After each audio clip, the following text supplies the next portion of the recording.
nouvel épisode des Rabilleuses, et pas n'importe lequel puisque je viens littéralement de me poser de New York où Longines a orchestré un événement, pas grandeur et décadence, mais plutôt Dolce Vita. Pourquoi Dolce Vita?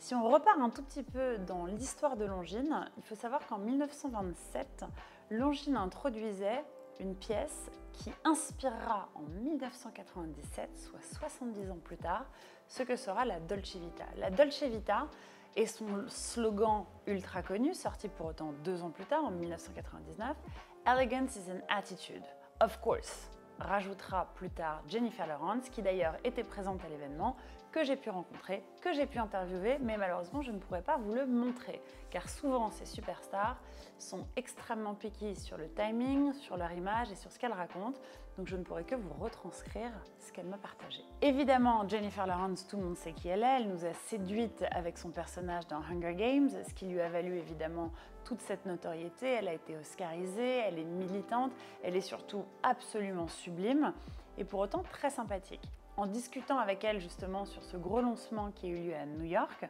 Pourquoi New York? Parce que c'est sa maison mère et il fallait démontrer l'existence de Dolce Vita et de ce qu'est la vie, le lifestyle d'une Dolce Vita. On parle donc du lancement de la mini Dolce Vita, une version affinée, plus petite, retravaillée de ce qu'est la Dolce Vita qu'on connaît. On retrouve évidemment son boîtier de forme rectangulaire.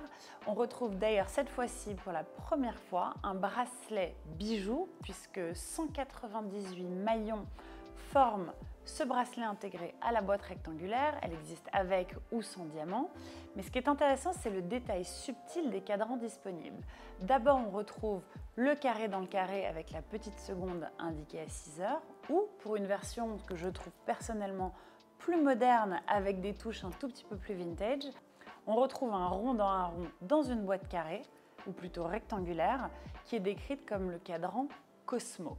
Pour ces deux modèles, et la version un petit peu plus classique, qui est celle que je préfère un petit peu moins, on retrouve les caractéristiques d'un cadran flanqué, à savoir guilloché puis émaillé. Évidemment, le cadran se part de chiffres romains qui sont peints en bleu et qui sont évidemment la caractéristique de cette pièce. Pour chacune de ces nouvelles itérations de la mini Dolce Vita, elle existe en blanc ivoire, en vert menthe, en rose fleuri et bleu serein, des appellations très poétiques, mais surtout, chacune de ces déclinaisons vient avec un bracelet ton sur ton. La mini Dolce Vita est évidemment un parallèle aux pièces extrêmement connues des années 20 et 30 avec une inspiration très allongée, très fine que même certains hommes pourraient porter. Si on résume, Longines, c'est 190 ans d'histoire et je ne peux que citer notre cher et tendre ami Nicolas qui, de sa plus belle plume, vous a écrit un paquet de jolis articles et de jolies histoires racontant évidemment tout ce que Longines a pu faire. Mais si aujourd'hui on pense à Longines, on pense notamment à cette marque pour tout ce qui est chronométrage sportif. Dernièrement, dans le conscient collectif, on pense Longines sport équestre avec notamment des pièces féminines. Mais il faut surtout savoir que l'année dernière, Longines était très présent pour le chronométrage alpin, à savoir la Coupe du monde de ski avec comme ambassadeur Luc Meillard évidemment, mais surtout Michaela Schifrin, qui était d'ailleurs présente à l'événement à New York, avec qui j'ai d'ailleurs pu discuter. Elle est notamment très funky, très féminine, ce qui est rare pour une sportive, et ayant détrôné Lindsey Vonn, Michaela Schifrin est l'espoir de demain et surtout la championne du monde de ski actuelle qui m'a promis qu'on skierait ensemble l'année prochaine. Donc il ne reste plus qu'à Longines pour organiser ce rendez-vous et créer des nouvelles pièces avec plein de chronométrages féminins.